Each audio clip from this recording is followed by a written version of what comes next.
Análisis sin compromisos. Opinión independiente.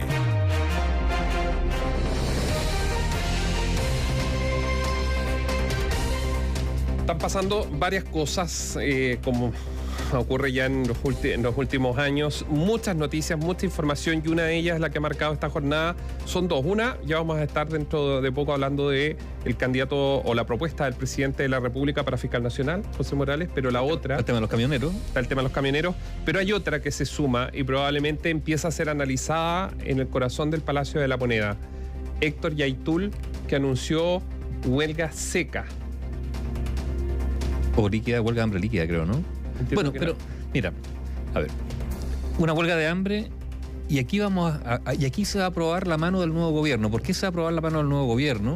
No es el primer gobierno que enfrenta huelgas de hambre de comuneros mapuches. Muchas de estas huelgas se han solucionado a través del otorgamiento de beneficios carcelarios, incluso algunos beneficios carcelarios negociados contra la opinión, no pública, pero la opinión de gendarmería, ¿no es cierto? Entonces, vamos a ver cómo la actual administración resuelve esto. ¿Qué disposición va a tener? Una disposición blanda, de dureza, de diálogo, de no diálogo, de aplicación estricta del código carcelario o no. ¿Sabes por qué? Porque en ocasiones anteriores, ante alguna huelga de comuneros mapuche, ellos tuvieron el respaldo de algunos políticos del Frente Amplio y del Partido Comunista, que ahora están en el gobierno, no están en la oposición. Y por lo tanto habrá que ver en esta... Algunos hablan de las dos almas. Bueno, pero en estas dos coaliciones que hay en el oficialismo, bueno, ¿qué lógica política, no? Porque finalmente este va a ser un problema político, se va a imponer. ¿Va a ser de las autoridades del Ministerio del Interior? ¿Va a ser Carolina Toá? Mira, ¿Qué línea se va a adoptar? para conocer qué opinaba o qué opina, porque no conocemos otra que no sea esta declaración del Frente Amplio en su capítulo regional Araucanía, el 18 de septiembre del año 2017, emitieron un duro comunicado en ese momento en contra de la administración de Michelle Bachelet. Que tienen buena memoria lo van a recordar. Esta fue una huelga que superó los 100 días y que huelga seca es la que actualmente ha anunciado Héctor Yaitul. Pero en ese momento hubo una huelga que llevó adelante Pablo Trangol, Benito Trangol, Ariel Trangol y Alfredo Tralcal, todos comuneros mapuches que superaron los 100 días en esta huelga de hambre. ¿Y por qué? Eso era por la investigación en el denominado caso Iglesias. Ellos fueron acusados por el ataque a iglesias en la región de la Araucanía. Y en esa oportunidad, el Frente Amplio decía: repudiamos completamente la pasividad e inoperancia de parte del Estado y todos los actores políticos con el delicado estado de salud. Se referían a quienes llevaban más de 100 días. Pero además señalaban que la aplicación de la ley antiterrorista deja una serie de dudas sobre las garantías procesales y que además establecen condenas en base a testigos cuyas identidades son desconocidas. Y agregan que apoyan la decisión de los huelguistas de rechazar su internación en un hospital intercultural en esa oportunidad. O sea, a favor, obviamente, nadie está a favor de una huelga, sino que en el contenido del por qué se llevaba adelante esa movilización. Bueno, y por eso yo creo que es interesante es hacerle seguimiento a lo que va a ocurrir, sobre todo por cómo el gobierno va a tratar de destrabar este conflicto. Si es que crece o no crece, en una de esas, digamos, son esas cosas que duran solo días. Pero... En general, Nivaldo, las huelgas de hambre de comuneros mapuches en la región de la Araucanía, particularmente, o en la provincia de Concepción, hay varios que han estado en ese lugar, han tenido un relativo éxito hacia lo que se pone como eje central de la discusión. Los que tienen buena memoria, y con esto voy a hacer casi arqueología en la política, van a recordar de inmediato el año 2010, donde hubo una huelga que también lideró Héctor Yaitul en esa oportunidad desde Concepción. Estaba Chepa Troncoso en Chillán, que luego fue trasladado a Angol. Habían varios que estuvieron en huelga de hambre. ¿Y qué se llevó?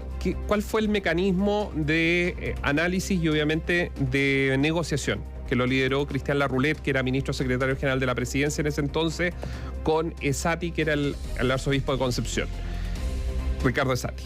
Fue terminar con El doble enjuiciamiento, hasta antes de esa huelga de hambre, digámoslo así, había dos investigaciones que eran casi paralelas, una del Ministerio Público y otra de la Justicia Militar. Eso se terminó, se radicó a raíz de la negociación para bajar esa huelga de hambre.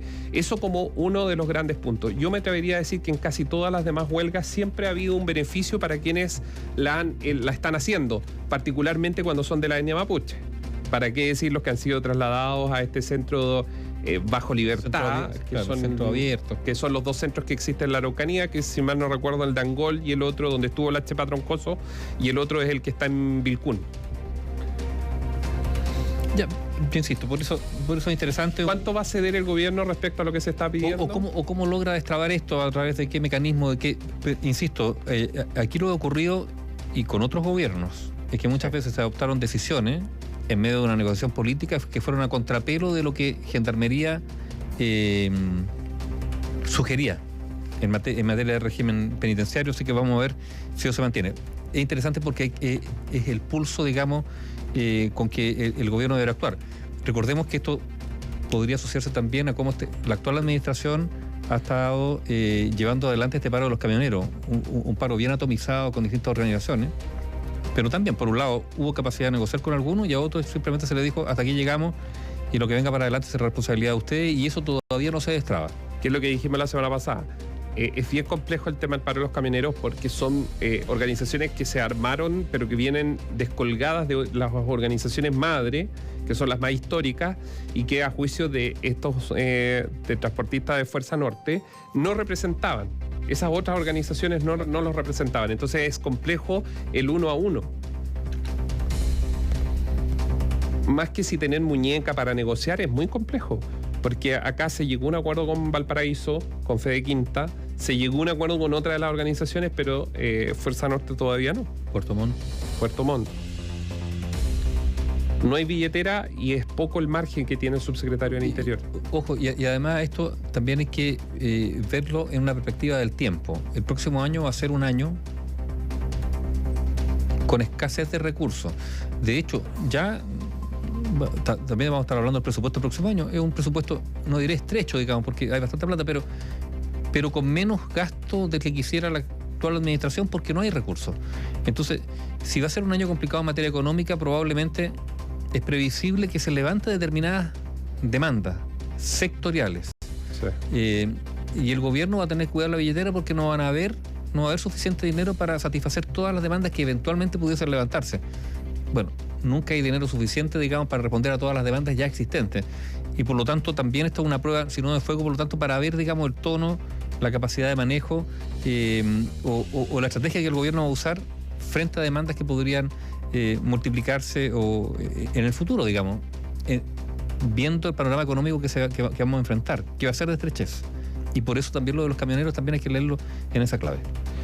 Sí, está eso, y para finalizar solo quiero decir que me parece, y me hago cargo de mis palabras, usted puede no compartirlas, altamente sospechoso que nuevamente cuando se trata de empresarios o personas que están ligadas a un rubro específico, la justicia, y esto es todo el sistema, porque es el juez que está en estrado, pero también está la fiscalía que podría decir no, o muchas veces la fiscalía lo pide. La defensa uno entiende que pueda tener una posición diferente, que tiene que ver con esto de la reserva. Ustedes, amigos auditores, no saben la cantidad de investigaciones que hoy día están bajo reserva. Siempre se advierte que esto es por el éxito del caso. Pero cuando uno conversa con los abogados, cuando conversa con quienes están ahí, es misterioso que estas órdenes de repente se lleguen a las causas básicamente para el éxito de la investigación, lo cual dicen no es del todo cierto en muchos de estos puntos. Entonces, la pregunta es, ¿qué es realmente reservado, qué no en estas causas? ¿Por qué no se pueden muchas veces dar, ya nos pasó, nombres? Claro, la pregunta es si hay un trato distinto, dependiendo, digamos, de la importancia socioeconómica de la persona que está siendo investigada. Claro, que muchas veces no son el defensor público, sino que son abogados particulares que son contratados. No estoy cuestionando a los abogados, por cierto, todos tienen derecho, todo abogado tiene derecho a representar a quien obviamente lo contrate. Pero es extraño. Bueno, la pregunta es, por eso yo insisto, más allá de la discrecionalidad que existe, es si esto no constituye también una especie de doble estándar. De un privilegio, digamos, que un ciudadano cualquiera no tiene, al cual no accede, ¿no? Justamente además estamos hablando en medio de un debate sobre la justicia, insisto, en el contexto de la elección del fiscal nacional, el despliegue de lobistas, pero ya y de operadores gigantescos, lo que también incide, ojo, esos operadores y esos lobistas también pueden llegar a incidir, digamos, ni más ni menos que en la administración de la justicia, algo que debiera ser igual para todos y que a veces simplemente no lo es. Información.